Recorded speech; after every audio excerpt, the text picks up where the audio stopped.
Hi, and welcome to Ask Bishop Zac. This is where we ask questions about faith, life, society, and family. I wanted to actually say thank you very much to those who have been sending through their questions. If you're out there and you haven't sent your question yet, please do. Anything you're dealing with, in your mind that you'd like his perspective on, please do share with us your questions. So we have a question today that comes in from Lorna, who asks, is the Genesis creation account factual? Wow, it's a huge question. 5 minutes. But I think the point you make, first of all, is important to know. This is only a perspective. And I mean a perspective in 5 minutes. So, is the Genesis account factual? I think the first thing we must ask is ask the question, interrogate the question. Because the question assumes a certain understanding about specifically that word fact.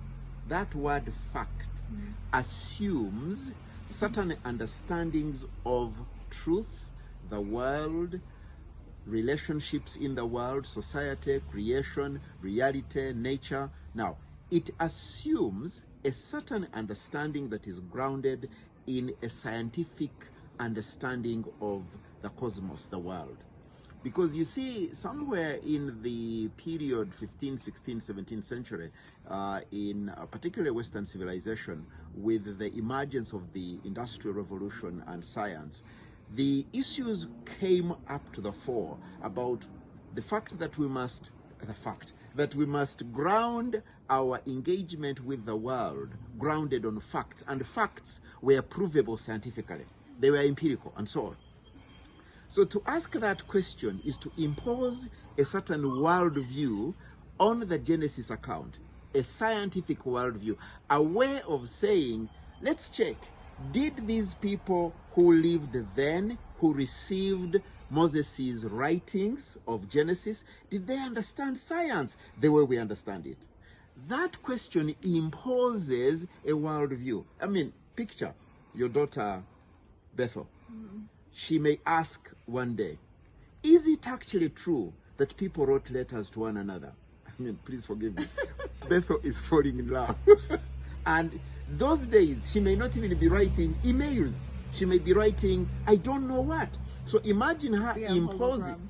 So what is that? A hologram. A hologram. Imagine her asking questions about letter writing. How was it like? I mean, she must enter the world of letter writing in order for her to understand that letter writing was actually real.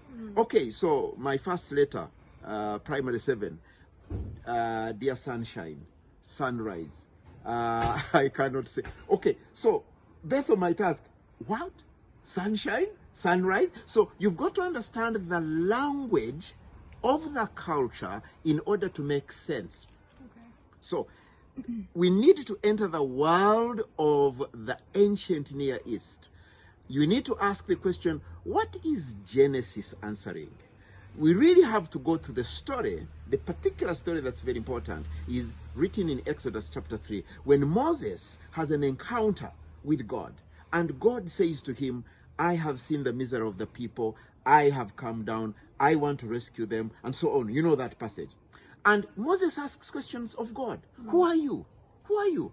And God says, I'm the God of Abraham, Isaac, and Jacob. So it's important to know that Genesis and the five books are literally intended for the people of Israel. So what's the condition of the people of Israel?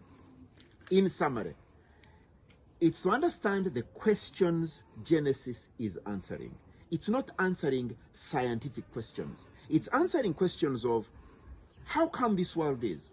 How come the world is as we have it? And the specific answer Genesis gives is, this world, this cosmos, this as we know it, is not an accident. It was created. It was made. Who made it? That's the question. And Moses learns that it is the God that the Israel people worship then as Yahweh that is the creator. So, is it a fact that God created the heavens and the earth? Well, it's for you to say it's a fact, you would have to prove God created. And measure it. How do you can't. But is it true? Yes, it is.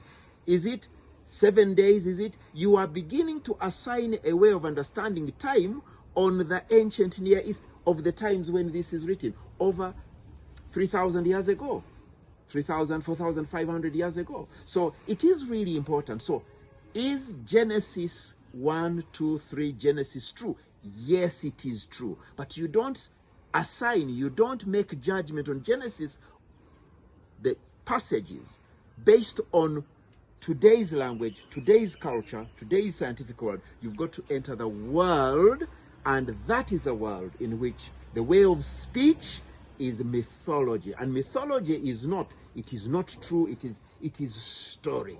It is symbols. So you must enter the symbolic language of Genesis in order to understand this.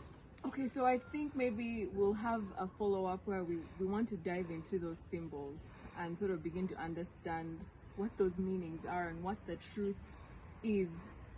Like, anyway, what the truth is about the Genesis account. I think because the symbols can be quite So confusing. yes, we must therefore say, how was truth explicated? How was truth, what language was used?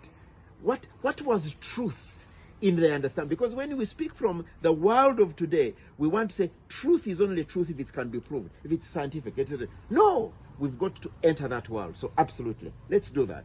Okay. Thank you very much. Bye-bye.